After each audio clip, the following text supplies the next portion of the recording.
الحمد للہ وکفیٰ والصلاة والسلام علی عبادہ الذین اصطفیٰ خصوصاً علی افضلہم وخاتم النبیین محمد الامین وعلی آلہ وصحبہ اجمعین. اما بعد فقد قال اللہ تبارک وتعالی کما ورد فی سورۃ التغابن. اعوذ باللہ من الشیطان الرجیم بسم اللہ الرحمن الرحیم. یسبح للہ ما فی السماوات وما فی الارض لہ الملک ولہ الحمد وہو علی کل شیء قدیر. هو الذی خلقکم فمنکم کافر ومنکم مؤمن واللہ بما تعملون بصیر. خلق السماوات والارض بالحق وصورکم فاحسن صورکم والیہ المصیر. یعلم ما فی السماوات والارض ویعلم ما تسرون وما تعلنون واللہ علیم بذات الصدور. الم یاتکم نبأ الذین کفروا من قبل فذاقوا وبال امرهم ولہم عذاب علیم. ذلك بأنه كانت تأتيهم رسلهم بالبينات فقالوا وبشر يهدوننا فكفروا وتولوا واستغنى الله والله غني حميد.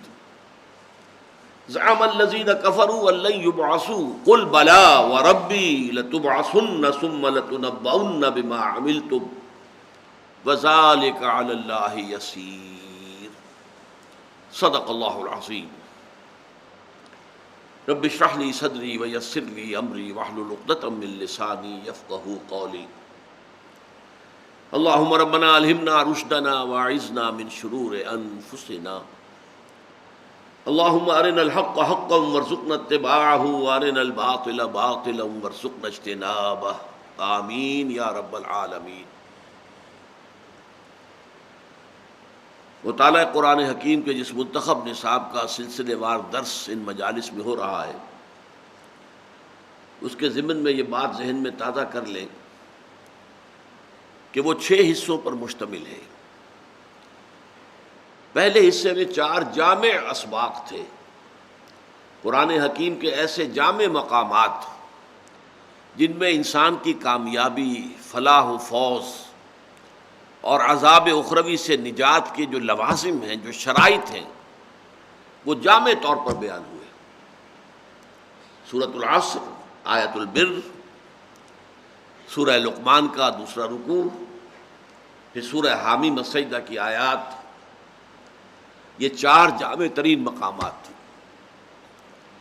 پھر ایمان کے مباحث شروع ہوئے جن کے ضمن میں 3 درس ہو چکے ہیں. سورۃ الفاتحہ، پھر سورہ آل عمران کے آخری رکوع کی 6 آیات، پھر سورہ نور کا وہ رکوع جو آیات نور پر مشتمل ہے، اور آج یہ 4تھا سبق ہے جو سورہ تغابن پر مشتمل ہے. سورہ تغابن 2 رکوعوں پر مشتمل ایک سورت ہے، اور یہ پوری کی پوری ہمارے اس درس میں شامل ہے. اس کی کل 18 آیات ہیں. پہلے رکوع کی 10 آیات، دوسرے رکوع کی 8 آیات. اور یہ قرآن حکیم نے ایمان کی حقیقت اور ایمان کے عملی ثمرات و نتائج کے ضمن میں جامع ترین صورت ہے. نوٹ کر لیجئے میرے لفظ کو، جامع ترین صورت ہے. ویسے جہاں تک ایمان کا تعلق ہے، وہ در حقیقت مکی صورتوں کا مضمون ہے. بڑے لمبے لمبے مباحث توحید خداوندی پر، صفات باری تعالیٰ پر، بڑی لمبی لمبی بحث معاد پر، رسالت پر. یہ تو یوں سمجھیے کہ قرآن حکیم کا جو 2/3 حصہ ہے وہ مکی صورتوں پر مشتمل ہے، اور مکی صورتوں کا سب سے بڑا مضمون ایمان ہے. شریعت تو اس میں بیان ہوئی نہیں ہے، احکام آئے ہی نہیں ہیں. حلال و حرام کی ساری جو اوامر و نواہی ہیں، ڈوز اینڈ ڈونٹس ہیں، وہ تو مدنی صورتوں میں ہیں. لیکن یہ کہ مدنی صورتوں میں اس ایمان پر مختصر یوں سمجھیے کہ خلاصے کی شکل میں یہ مختلف مقامات تھے جن کو ہم نے پڑھا ہے. اس لیے کہ سورہ آل عمران بھی مدنی صورت، سورہ نور جو ہے وہ مدنی صورت، پھر یہ جو ہے سورہ تغابن یہ مدنی صورت، اور یہاں یہ جامع ترین خلاصہ ہے ان مباحث کا کہ جو مکی صورتوں میں تفصیل کے ساتھ وارد ہوئے۔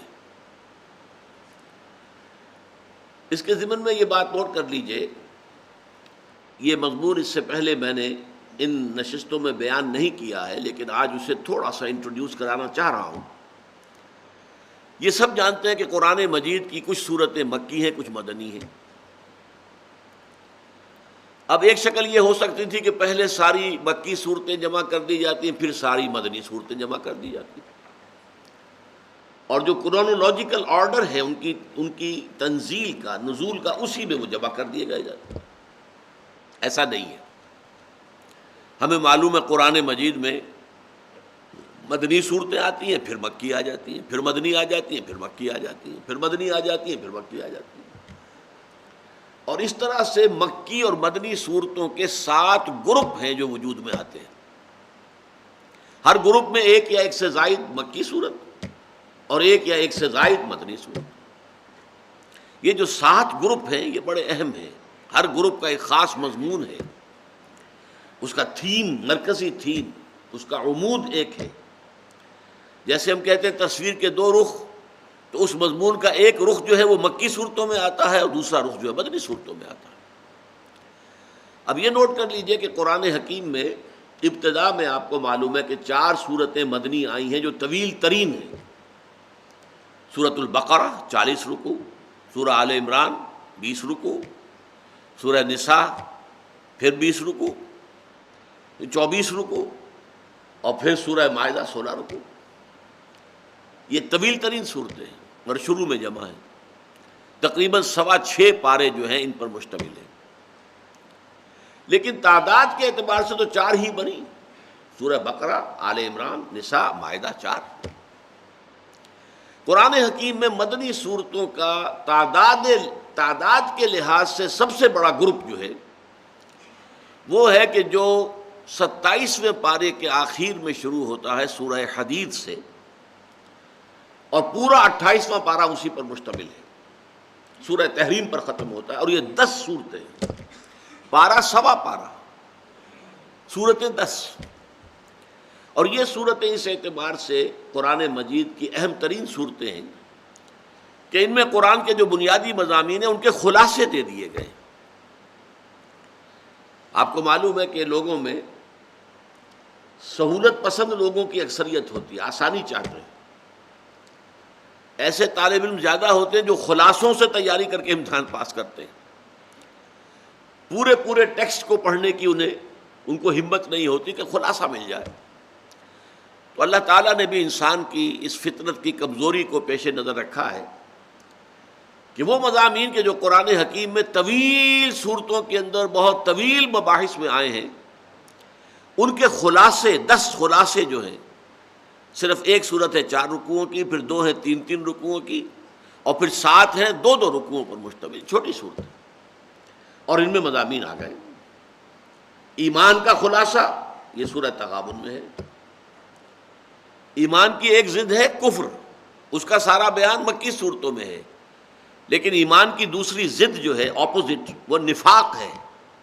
سورہ تغابن سے پہلے سورہ منافقون ہے، کل 11 آیتیں ہیں، حالانکہ وہ نفاق کا جو مضمون ہے وہ سورہ نساء میں، سورہ مائدہ میں، پھر یہ کہ سورہ نور میں، سورہ احزاب میں، اور سب سے بڑھ کر سورہ توبہ میں بڑی تفصیل سے آئے، لیکن یہاں 11 آیتوں پر مشتمل سورۃ المنافقون ہے جس میں نفاق کے بارے میں پورا خلاصہ آ گیا۔ تو جیسے کہ عام ترتیب ہے کہ نفی پہلے ہوتی ہے اور اس بات بعد میں ہوتا ہے، لا الہ الا اللہ، اسے ہم کہتے ہیں ذکر نفی و اثبات۔ نفی کیا ہے؟ لا الہ، اس بات کیا؟ الا اللہ، نہیں ہے کوئی معبود سوائے اللہ کے۔ تو اسی طریقے سے نفی جو ہے ایمان کی، نفاق، اس پر جو خلاصہ صورت آئی ہے وہ سورہ منافقون ہے، پہلے وہ آئی، اور پھر اس کا کنٹراسٹ، سائملٹینیس کنٹراسٹ، ایمان کی حقیقت ایمان کے ثمرات، ایمان کے نتائج. ایمان ایک شجرہ طیبہ ہے، اس میں پھل لگتے ہیں. کون سے پھل لگتے ہیں؟ ایمان حقیقتاً ہو تو انسان کی سیرت و کردار میں، اس کے انداز فکر میں، اس کے احساسات میں کیا تبدیلیاں آنی چاہیے. ان موضوعات پر جیسا کہ میں نے عرض کیا، پھر یہ لفظ استعمال کر رہا ہوں، قرآن مجید کی جامع ترین سورت سورہ تغابن. اچھا، اب یہاں جو ہے ایک عجیب ترتیب ہے. پہلے رکوع کی 10 آیات میں سے 7 آیات میں ایمانیات ثلاثہ، توحید، ذات و صفات باری تعالی، اور ایمان بالرسالت، ایمان بالآخرت کا ذکر ہے نیریٹو فارم میں، افرمیٹو انداز میں. پھر 3 آیات میں بہت زوردار دعوت ہے، بس یہ تو حقیقتیں ہیں پر مانو ان کو. تمہاری نجات کا دار و مدار اس پر ہے کہ ان حقائق کو تسلیم کرو، ان پر یقین کرو. دوسرے رکوع کی 8 آیات میں سے پہلے 5 آیات میں ثمرات بیان ہوئے ہیں. ایمان کے کیا نتائج نکلنے چاہیے، کیا ثمرات وجود میں آنے چاہیے، کیسے پھل لگنے چاہیے ایمان کے شجرہ طیبہ میں. اور پھر بقیہ 3 آیات میں ان کو پورا کرنے کی زوردار دعوت. تو یہ ترتیب بھی بہت ہی کلیئر ہے، بہت واضح ہے سورہ تغابن کے اندر. بڑی صورتوں میں نظم کلام کو تلاش کرنا مشکل ہوتا ہے، لیکن یہ جو چھوٹی صورتیں ان میں انسان بڑی آسانی کے ساتھ پتہ چلا سکتا ہے، اینالائز کر سکتا ہے کہ مضمون کن حصوں میں بٹا ہوا ہے اور ان میں کس طریقے سے مضمون تدریجاً آگے بڑھ رہا ہے. بس یہ چیزیں تو تمہیدی طور پر سامنے رکھیے. اب آئیے ہم مطالعہ شروع کرتے ہیں. فرمایا یسبح للہ ما فی السماوات و ما فی الارض. اللہ کی تسبیح کرتی ہے ہر وہ شے جو آسمانوں میں ہے اور ہر وہ شے جو زمین میں ہے.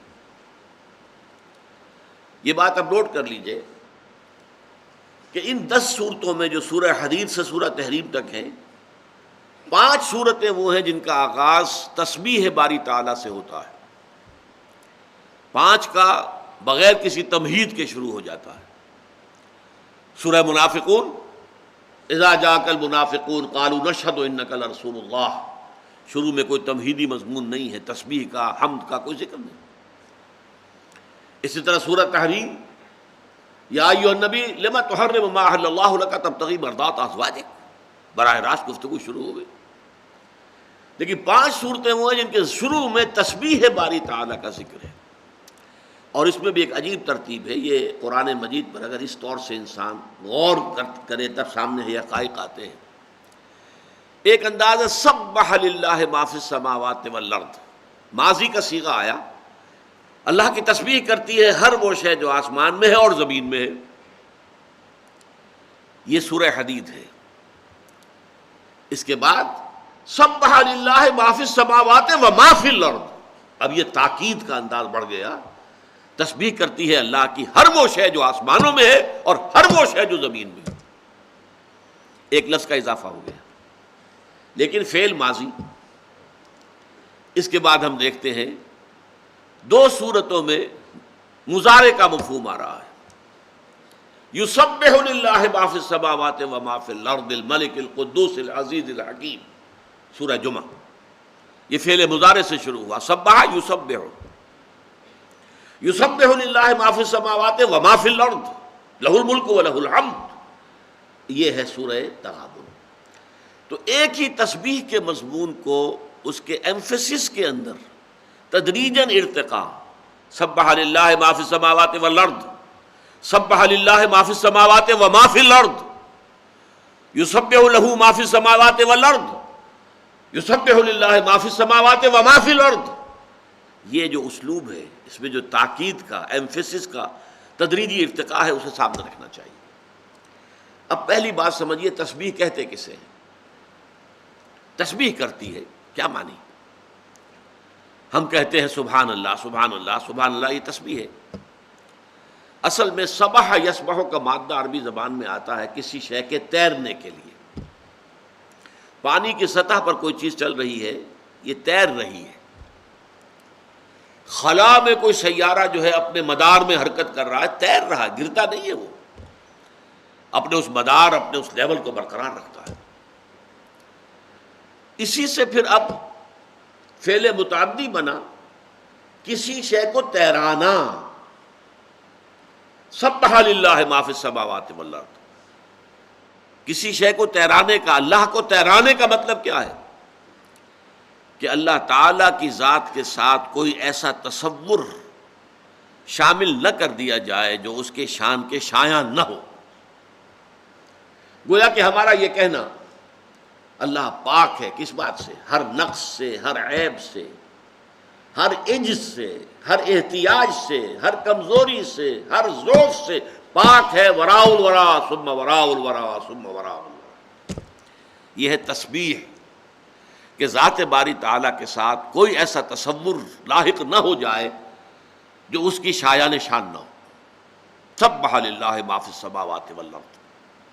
کائنات کی ہر چیز تسبیح کرتی ہے اللہ کی، ہر چیز اللہ تعالیٰ کو اس کے مقام رفیع کے اوپر بیان کر رہی ہے. اور اس میں اتنا زور ہے، سورہ بنی اسرائیل میں فرمایا تسبح لہ السماوات السبع والارض ومن فیہن وَإِن مِّن شَيْءٍ لَّا يُسَبِّحُ بِحَمْدِهِ وَلَٰكِن لَّا تَفْقَهُونَ تَسْبِيحَهُمْ إِنَّهُ كَانَ حَلِيمًا غَفُورًا. ساتوں آسمان اور یہ زمین اور جو کچھ ان میں ہے وہ اللہ کی تسبیح میں لگے ہوئے ہیں. کوئی شے نہیں ہے جو اللہ کی تسبیح اور حمد میں نہ لگی ہوئی ہو. وَإِن مِّن شَيْءٍ لَّا يُسَبِّحُ بِحَمْدِهِ وَلَٰكِن لَّا تَفْقَهُونَ تَسْبِيحَهُمْ. لیکن تم ان کی تسبیح کو سمجھ نہیں سکتے، جان نہیں سکتے.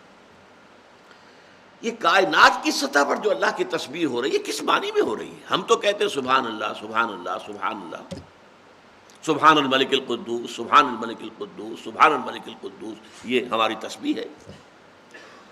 کائنات کی ہر شے جو تسبیح کر رہی ہے وہ اس اعتبار سے کہ وہ اپنے وجود سے اس بات کا ثبوت دے رہی ہے کہ میرا پیدا کرنے والا ہر ضعف، ہر احتیاج اس سے پاک ہے، اعلیٰ ہے، عرفہ ہے، منزہ ہے.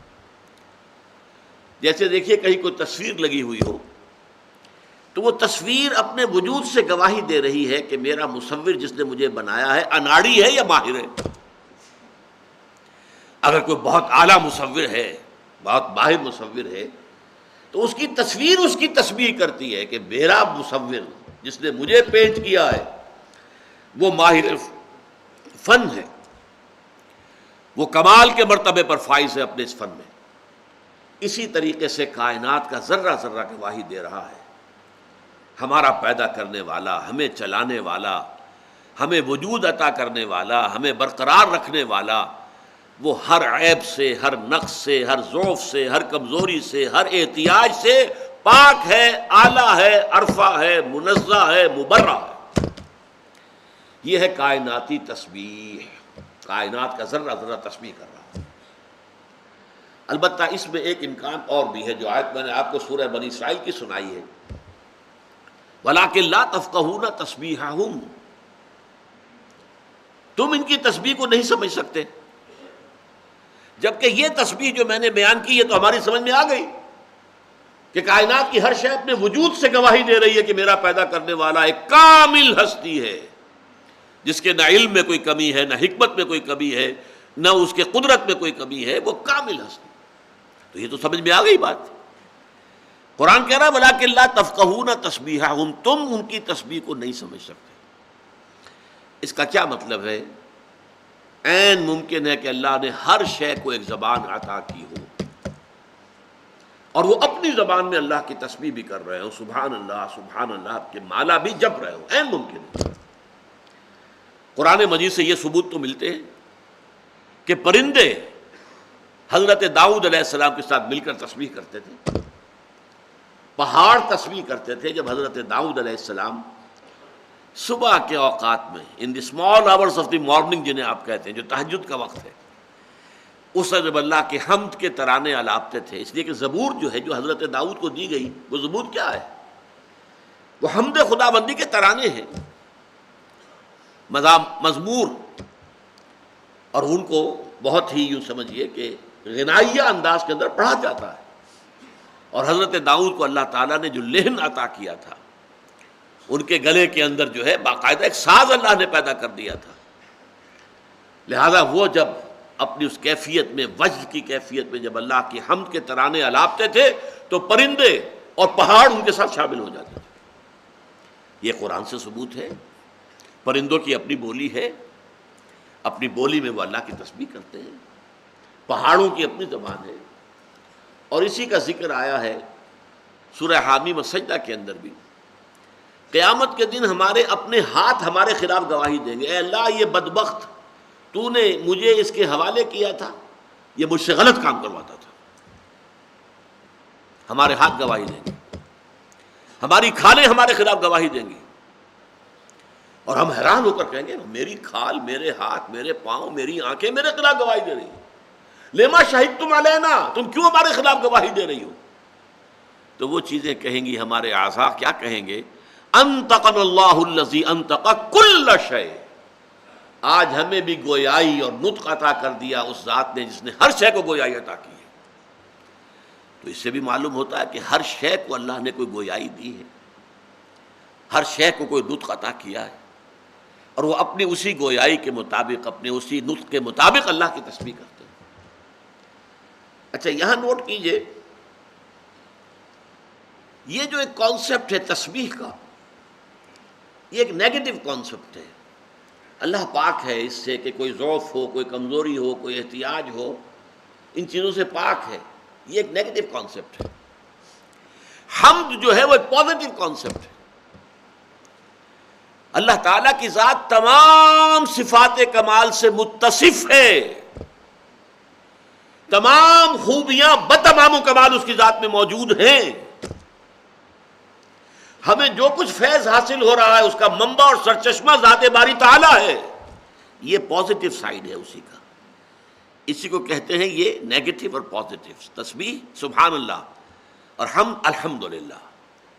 سبحان اللہ میں اللہ تعالیٰ کی ذات کو ہر عیب سے، ہر نقص سے، ہر کمی سے، ہر ضعف سے، ہر احتیاج سے منزہ قرار دینا، اعلیٰ و ارفع قرار دینا، مبرہ قرار دینا، یہ تسبیح ہے۔ اور یہ بات ماننا کہ تمام صفات کمال اللہ تعالیٰ کی ذات میں بتمام و کمال موجود ہے۔ قدرت ایک صفت ہے اعلیٰ، هو علی کل شیء قدیر، وہ ہر چیز پر قادر ہے۔ علم ایک صفت ہے، اعلیٰ صفت ہے، هو بکل شیء علیم، وہ ہر چیز کا علم رکھنے والا ہے، وہ بصیر ہے، وہ سمیع ہے، تمام کمالات جو ہے اس کی ذات میں جمع ہیں۔ یہ حمد ہے۔ اب میں آپ کو ایک حدیث سنا رہا ہوں، یہ جامع ترمذی میں ہے، راوی ہے حضرت عبداللہ ابن عمرو ابن العاص رضی اللہ تعالی عنہما، عن عبداللہ ابن عمرو ابن العاص رضی اللہ عنہما قال قال رسول اللہ صلی اللہ علیہ وسلم التسبیح نصف المیزان، تسبیح سے میزان معرفت خداوندی اس کا پلڑا آدھا بھر جاتا ہے۔ وہ الحمدللہ تملأہ، اور الحمدللہ سے وہ پورا ہو جاتا ہے۔ آدھی معرفت ہے تسبیح سبحان اللہ، اور آدھی معرفت ہے الحمدللہ۔ اس کی وجہ کیا ہے سوچ لیجئے، جہاں تک اللہ تعالیٰ کی ذات کا تعلق ہے ہم اسے نہیں جان سکتے۔ وہ وراء الورا ثم وراء الورا ثم وراء الورا، ذات باری تعالیٰ ہم اسے نہیں جان سکتے، ہمارے فہم سے، ہمارے تصور سے، ہمارے تخیل سے بعید از بعید، بعید از بعید، بعید از بعید، وراء الورا ثم وراء الورا ثم وراء الورا۔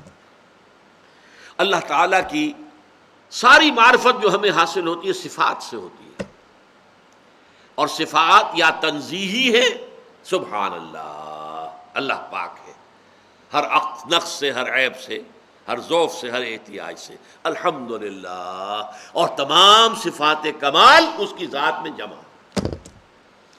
تو التسبیح نصف المیزان، تسبیح سے میزان آدھی ہو جاتی ہے۔ وہ الحمدللہ تملأہ، اور الحمدللہ جو ہے وہ اس کو بھر دیتی ہے۔ ولا الہ الا اللہ، اور یہ کلمہ لا الہ الا اللہ جو ہے لیس لہا دون اللہ حجاب حتی تخلص الیہ، حتی تخلص الیہ، یہ کلمہ تو ایسا ہے کہ اس کے اور اللہ کے درمیان کوئی حجاب ہی نہیں، یہاں تک کہ وہ اللہ تعالیٰ کی ذات تک پہنچ جاتا ہے۔ لا الہ الا اللہ۔ اب آپ نوٹ کیجئے ہمارا جو کلمہ ثالث ہے، اگر وہ یاد کیے ہوں آپ نے، اول کلمہ طیب، پھر دوسرا شہادت، پھر تیسرا سبحان اللہ والحمد للہ ولا الہ الا اللہ واللہ اکبر ولا حول ولا قوۃ الا باللہ العلی العظیم۔ یہ در حقیقت یہ کلمات کیا ہیں؟ معرفت خداوندی، جس حد تک کہ وہ ہماری پہنچ میں ہے، ذات کو ہم نہیں جان سکتے، قطعاً نہیں جان سکتے۔ کوئی تصور کریں گے تو شرک میں مبتلا ہو جائے گے۔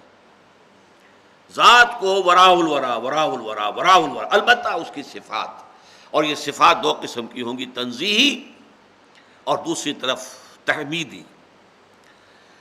یسبح للہ ما فی السماوات وما فی الارض، تسبیح کرتی ہے اللہ کی ہر وہ شے جو آسمانوں میں ہے اور ہر وہ شے جو زمین میں ہے۔ لہ الملک، بادشاہی اسی کی ہے۔ یہ جو لفظ ہے لہ ملک السماوات والارض، سورہ حدید میں 2 مرتبہ آیا ہے، ابتدائی 6 آیات کے اندر 2 مرتبہ۔ مدنی صورتوں میں اللہ تعالیٰ کی صفت الملک، الملک القدوس السلام المومن، الملک بادشاہ، الملک القدوس السلام المومن المہیمن العزیز الجبار المتکبر، پہلا کیا ہے؟ الملک۔ یسبح للہ ما فی السماوات وما فی الارض الملک القدوس العزیز الحکیم۔ الملک، بادشاہ حقیقی وہ ہے۔ اس لیے کہ اللہ تعالیٰ کی ذات کا یہ پہلو، ایک ہے معبود، ہم نماز اس کی پڑھتے ہیں، لیکن ایک ہے وہ بادشاہ ہے، اس کا قانون ماننا ہوگا، اس کی حکومت قائم کرنی ہوگی۔ اگر کوئی بغاوت ہو گئی ہے، کوئی اور حاکم بن کر بیٹھ گیا ہے اور بادشاہ بن کر بیٹھ گیا ہے، اس کے خلاف جہاد کرنا تم پر فرض ہے کہ اس کی حکومت ختم کرو اور اللہ کی حکومت قائم کرو۔ یہ تمہاری وفاداری کا ٹیسٹ ہے۔ غیر اللہ کی حاکمیت پر مطمئن ہو کر بیٹھ رہے تو تم خود غدار ہو۔ آپ کو معلوم ہے کسی ملک کا ایک جائز بادشاہ ہے، اس کے خلاف کسی نے بغاوت کر دی، اب رعایا میں سے جو لوگ باغیوں کا ساتھ دے رہے ہیں وہ بھی تو سب باغی ہوئے نا۔ یہ کائنات جو ہے اس میں الملک اللہ ہے، لہ ملک السماوات والارض، آسمان اور زمین کی بادشاہی اسی کی ہے۔ یہاں اگر کوئی فرعون آ کر بیٹھ گیا کہ نہیں میرا حکم چلے گا، الیس لی ملک مصر وہذہ الانہار تجری من تحتی، کیا مصر کی حکومت میری نہیں ہے اور یہ سارا آبپاشی کا نظام میرے کنٹرول میں نہیں ہے؟ آن دی منارک آف آل سروے، میرا حکم چلے گا۔ تو یہ کون ہے؟ یہ اللہ کا باغی ہے۔ کوئی نمرود ہو وہ اللہ کا باغی ہے، اور آج عوام بن گئے ہیں فرعون اور نمرود۔ یہ sovereignty, popular sovereignty, we are sovereign, ہم جو چاہیں گے قانون بنائیں گے۔ ہم نہیں جانتے کیا اللہ کہتا ہے، کیا رسول کہتا ہے، کس کو اس نے حلال قرار دیا، کس کو حرام قرار دیا۔ ہماری ریپرزنٹیٹوز، ان کو پورا اختیار حاصل ہے، جو چاہے قانون بنائیں۔ وہ زنا کے لائسنس جاری کریں، they have the right, they have the authority. وہ 2 مردوں کی شادی لیگلائز کر دیں، دے ہیو دی رائٹ۔ آج دنیا میں ہو رہا ہے، باقاعدہ ریکگنائز کی جاتی ہے شادی 2 مردوں کے مابین۔ ایک مرد کو شوہر کا سٹیٹس دیا جاتا ہے، دوسرے کو بیوی کا سٹیٹس دیا جاتا ہے، قانونی انداز میں۔ اتنی پرورشن دنیا کے اندر آ چکی ہے، اتنی فطرت انسانی مسخ ہو چکی ہے، اور وہ کس پر ہے؟ Popular sovereignty. Sovereignty belongs to the people. No, sovereignty belongs to Allah. لہ ملک السماوات والارض۔ تو الملک کا جو تصور ہے، لہ الملک، بادشاہی اسی کی ہے۔ افحسبتم انما خلقناکم عبثا وانکم الینا لا ترجعون فتعالی اللہ الملک الحق لا الہ الا ہوا رب العرش الکریم۔ آخرت کے اس بات پر اللہ تعالیٰ کے ملک ہونے سے ثبوت لایا گیا۔ کیا تم یہ سمجھتے ہو کہ ہم نے تمہیں عبث پیدا کیا، بیکار پیدا کیا، تم ہماری طرف لوٹائے نہیں جاؤ گے؟ جبکہ اللہ تعالیٰ ملک الحق ہے، بادشاہ ہے۔ بادشاہ تو جزا و سزا دیا کرتا ہے، باغیوں کو سزا دیتا ہے، وفاداروں کو کھلاٹیں دیتا ہے، انعامات دیتا ہے۔ الملک الحق اللہ ہے۔ کیسے ممکن ہے وہ اپنے وفاداروں، اپنے فرما برداروں کو جزا نہ دے، بدلہ نہ دے، اور جو غدار ہیں، جو باغی ہیں، انہیں سزا نہ دے؟ کیسے ممکن ہے؟ افحسبتم انما خلقناکم عبثا وانکم الینا لا ترجعون فتعالی اللہ الملک الحق۔ وہ تو بادشاہ ہے حقیقی، وہ لازماً اپنے وفاداروں کو جزا دے گا، بدلہ دے گا، خلعتیں دے گا، جاگیریں دے گا۔ ہر جنت ایک جاگیر ہوگی، اس کی وسعتوں کا ہم اندازہ نہیں کر سکتے جو انسانوں کو ملنے والی ہے جنت۔ وہاں فرق مراتب کتنا ہوگا؟ ایک حدیث میں آتا ہے کہ ایک نچلے درجے کا جنتی اپنے سے اوپر والے درجے کے جنتی کو یوں دیکھ رہا ہوگا جیسے تم زمین پر بیٹھ کر ستاروں کو دیکھتے ہو۔ اتنا فرق و تفاوت ہوگا جنت کے مراتب کے اندر۔ یسبح للہ ما فی السماوات و ما فی الارض لہ الملک و لہ الحمد۔ اب لہ الحمد پر میں گفتگو کر چکا ہوں، اسی کے لیے حمد ہے، ساری تعریف اسی کے لیے، سارا شکر اسی کے لیے۔ جو کچھ تمہیں مل رہا ہے، تمہارے وجود کے جو تقاضے پورے کرنے کے لیے ضروری اشیاء تم تک پہنچ رہی ہیں، ان سب کی سورس، فائنل سورس ذات باری تعالیٰ ہے، اسی کے احسانات ہیں۔ وہی خالق ہے اور وہی رازق ہے، اسی نے کائنات پیدا کیا، وہی مدبر ہے، یدبر اس امر من السماء الی الارض۔ اللہ تعالیٰ تدبیر امر فرماتا ہے۔ وَهُوَ عَلَىٰ كُلِّ شَيْءٍ قدیر، یہ میں نے عرض کیا تھا نا کہ اللہ تعالیٰ کی معرفت جو ہے ہمیں صفات کے حوالے سے حاصل ہوتی ہے۔ اب صفات میں بھی دیکھیے ہماری کیا لیمیٹیشن ہے۔ اللہ کتنا قادر ہے، کتنی قدرت اس میں ہے۔ Can I have any concept of it؟ میرا دماغ اتنا چھوٹا سا ہے، اللہ کی قدرت کتنی ہے اس کا تصور میرے اس چھوٹے دماغ میں نہیں آ سکتا، ناممکن۔ ہم فائنائٹ پیمانوں سے سوچتے ہیں، انفائنائٹ کا تصور ممکن نہیں ہمارے لیے۔ اللہ کتنا قدیر ہے ہم نہیں جانتے، ہاں ہم ایک جانتے ہیں، ہوا علی کل شیء قدیر، ہر شے پر قادر، کوئی شے بھی اس کی قدرت کے دائرے سے باہر نہیں ہے۔ کسی بھی چیز کے بارے میں اگر تمہارے دل میں خیال ہو گیا اللہ یہ کیسے کر سکتا ہے، معلوم ہوا کہ اللہ تعالیٰ کی معرفت تمہیں حاصل نہیں ہوئی۔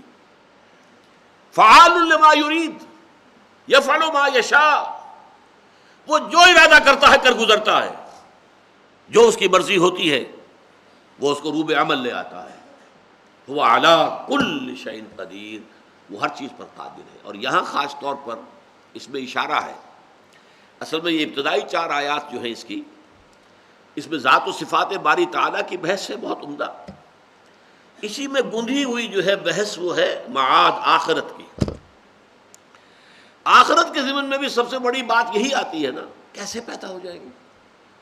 جب مر جائیں گے، مٹی ہو کر مٹی میں مل جائیں گے، ہماری ہڈیاں بھی گل سڑ جائیں گی، ہیہات لما توعدون، یہ انہونی بات ہے، انہونی بات ہے، نہیں ہو سکتا۔ یہی ہے نا، کیسے ہوگا؟ یہ در حقیقت نفی کس بات کی ہے؟ وَهُوَ عَلَىٰ كُلِّ شَيْءٍ قدیر کی نفی ہو گئی۔ اگر اللہ کی قدرت سے یہ بعید ہے تو اللہ ہر شے پر قادر نہیں ہے، پھر وہ اللہ ہی نہیں ہے جو ہر شے پر قادر نہ ہو۔ لہذا یہاں اس کا تعلق اس سے بھی ہے۔ باقی جیسا کہ میں نے عرض کیا کہ صفات باری تعالیٰ کے ضمن میں بھی مثلا اللہ سمیع ہے، سنتا ہے۔ اللہ کتنا سنتا ہے کیا میں اندازہ کر سکتا ہوں؟ کیسے سنتا ہے کیا میں سمجھ سکتا ہوں؟ ہم تو یہ جانتے ہیں کہ ہمارے کان کے اندر ایک ڈرم ہے، ہوا میں جو ساؤنڈ ویوز آتی ہیں وہ جا کر اس ڈرم کو چھیڑتی ہیں، اس سے آگے مڈل ایئر کے اندر ایک میکینزم ہے، پھر انٹرنل ایئر میں جا کر پھر وہ انٹرپریٹ ہوتی ہیں دماغ میں جا کر، یہ ہمارا سننے کا پروسیس ہے۔ کیا اللہ کی سماعت ایسی ہے؟ معاذ اللہ ثم معاذ اللہ ثم معاذ اللہ۔ یعنی صفات کے بارے میں بھی ہم نہ اس کے کیف کو جان سکتے ہیں نہ کم کو، کیف و کم، کتنا سمیع ہے ہم نہیں جان سکتے، کیسے سنتا ہے ہم نہیں جانتے، ہاں ہر شے کا سننے والا ہے۔ بس یہ ہر شے یہ ہماری واحد پناہ گاہ ہے اللہ تعالیٰ کی صفات کے ذمن میں۔ علم ہوا بکل شیء علیم، ہر شے کا علم رکھتا ہے، بس اور کیا کہیں گے ہم؟ اس کے علم کا ہم کو اندازہ کر سکتے ہیں؟ اس کا کوئی حدود اربع متعین کر سکتے ہیں؟ اللہ کا علم یہاں سے شروع ہو کر یہاں تک ہے؟ نعوذ باللہ نعوذ باللہ نعوذ باللہ من ذالک۔ وہ ہر شے کا علم رکھتا، بس هو علی کل شیء قدیر هو بکل شیء علیم۔ یہ کل کا لفظ جو ہے یہ ہماری واحد پناہ گاہ ہے، جو میں نے عرض کی ہے صفات باری تعالیٰ کی صفت۔ هو الذی خلقکم فمنکم کافر ومنکم مؤمن، بڑا ایک استعجابی سے انداز ہے یہاں پر، جیسے آپ اردو میں کچھ چیز لکھیں پھر آگے اس میں ایک الف سا کھڑا کر کے نیچے ایک نقطہ لگاتے ہیں، سائن آف ایکسکلیمیشن، بڑی عجیب بات ہے۔ هو الذی خلقکم، وہی ہے جس نے تم سب کو پیدا کیا، تمام انسان اسی کی مخلوق ہے۔ فمنکم کافر ومنکم مؤمن، لیکن تم میں سے وہ بھی ہیں کہ جو اس کا کفر کرتے ہیں، انکار کرتے ہیں، اس کی شخصیت کے بارے میں گھٹیا تصورات رکھتے ہیں اور اس کے مد مقابل بنا دیتے ہیں، شریک کر دیتے ہیں اس کے ساتھ اس کی خدائی میں۔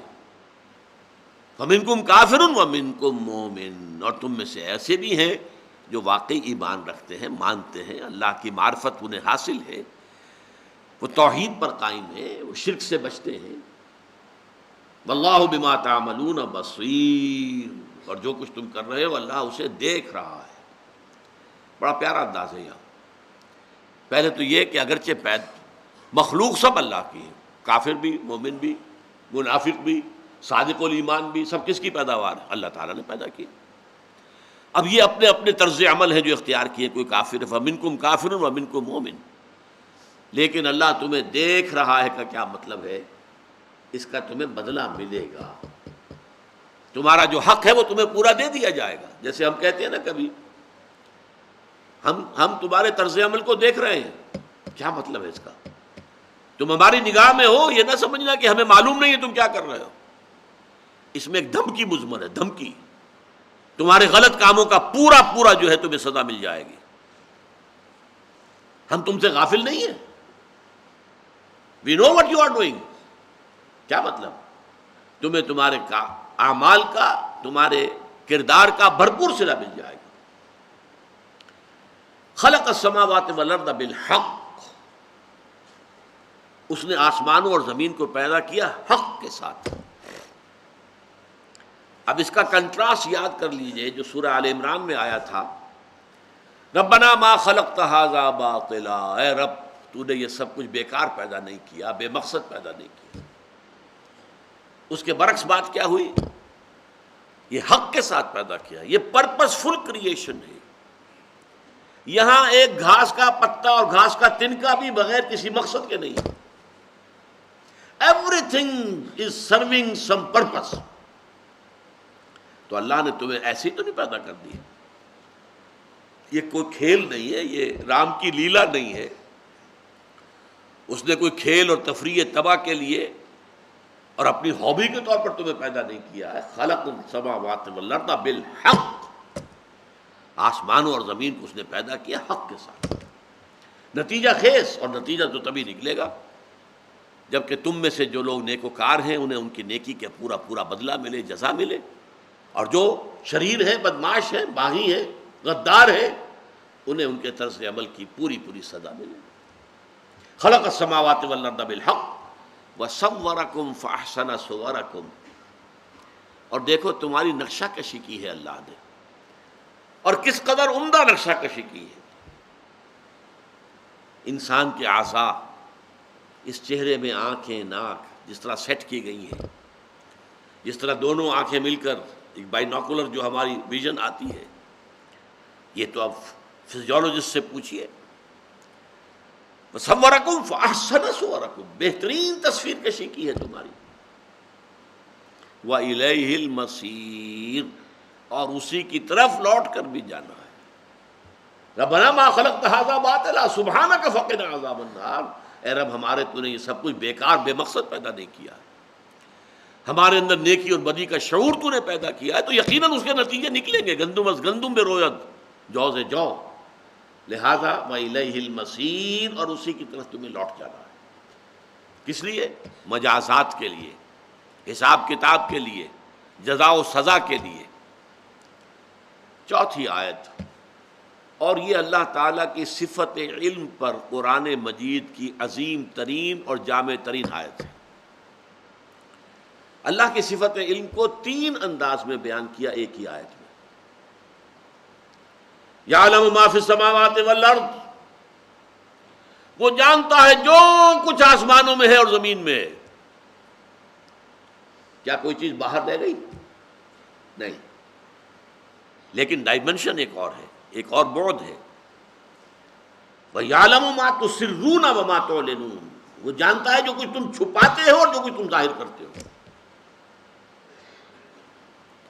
کوئی چیز تم نے اپنے دماغ دل کے اندر روک کے رکھی ہوئی ہے، چھپا کر رکھی ہوئی ہے، لوگوں کے سامنے نہیں لا رہے ہو، لوگوں کے سامنے کچھ بیان کر رہے ہو، تمہارا اپنا موقف ہے۔ اللہ جانتا ہے جو کچھ کہ تم چھپا رہے ہو اور جو کچھ کہ تم بیان کر رہے ہو۔ ابھی ایک تھرڈ ڈائمنشن بھی ہے، واللہ علیم بذات الصدور، اللہ تو سینوں کے اندر جو چیز مخفی ہے اس کو بھی جانتا ہے۔ اب یہ تسرون کے علاوہ کوئی شے ہوئی نا، ورنہ تو ریپیٹیشن ہو جائے گی۔ ریپیٹیشن جو ہے وہ تو کسی کلام کا حسن نہیں ہوتا، عیب ہوتا ہے۔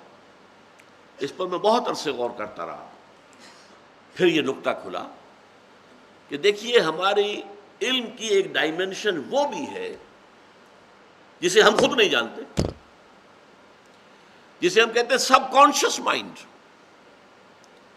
What is lurking in your subconscious mind? جیسے سانپ ہوتا ہے نا پھنیر، اور وہ پھکارے مار رہا ہو، ہمارا سب کانشیس مائنڈ جسے ہم خود بھی نہیں جانتے۔ ہم نے اگر کسی چیز کو جان بوجھ کر چھپایا ہے تو وہ تو ہم جانتے ہیں جس کو ہم چھپا رہے ہیں، we know it. Sub conscious mind وہ ہے جسے ہم خود نہیں جانتے، اللہ اس کو بھی جانتا ہے، جو تمہارے تحت الشعور میں ہے، جو تمہارے لا شعور میں ہے، وہ جو کچھ اندر سے تمہارے نفس کے وسوسے ہو رہے ہیں، الذی یوسوس فی صدور الناس، اور توسوس بہ نفس، یہ جو اللہ تعالیٰ تو ہے ان سے بھی واقف ہے جن کا تمہیں شعور نہیں ہے۔ تو تین ڈائمنشن ہو گئی۔ یعلم ما فی السماوات والارض، وہ جانتا ہے جو کچھ کہ ہے آسمانوں اور زمین میں۔ وَيَعْلَمُ مَا تُسِرُّونَ وَمَا تُعْلِنُونَ، اور وہ جانتا ہے اسے بھی جسے تم ارادی طور پر ظاہر کرتے ہو یا چھپاتے ہو۔ جب ارادی طور پر آپ چھپاتے ہیں تو گویا کہ اس کا علم آپ کو حاصل ہے۔ اور تھرڈ ڈائمنشن کیا ہے؟ واللہ علیم بذات الصدور، تمہارے سینوں کے صندوقوں کے اندر جو کچھ بند ہے، جو اندر تمہارا انکانشیس اور سب کانشیس مائنڈ ہے، اللہ اس کو بھی جانتا ہے۔ اسی لیے میں نے کہا تھا کہ اللہ تعالیٰ کی صفت علم پر یہ سب سے زیادہ گمبھیر، سب سے زیادہ جامع آیت ہے۔ ایک ہی صفت علم کو تین اسلوبوں میں، تین ڈائمنشنز میں بیان کیا گیا۔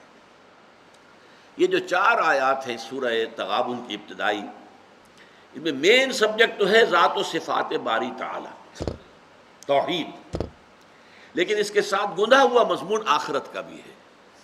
اللہ جو کچھ تم کر رہے ہو دیکھ رہا ہے، یعنی اس کا تمہیں بدلہ ملے گا۔ اور یہ کہ اللہ تعالیٰ جو ہے اسی کی طرف تمہیں لوٹ کر جانا ہے، یہ آخرت۔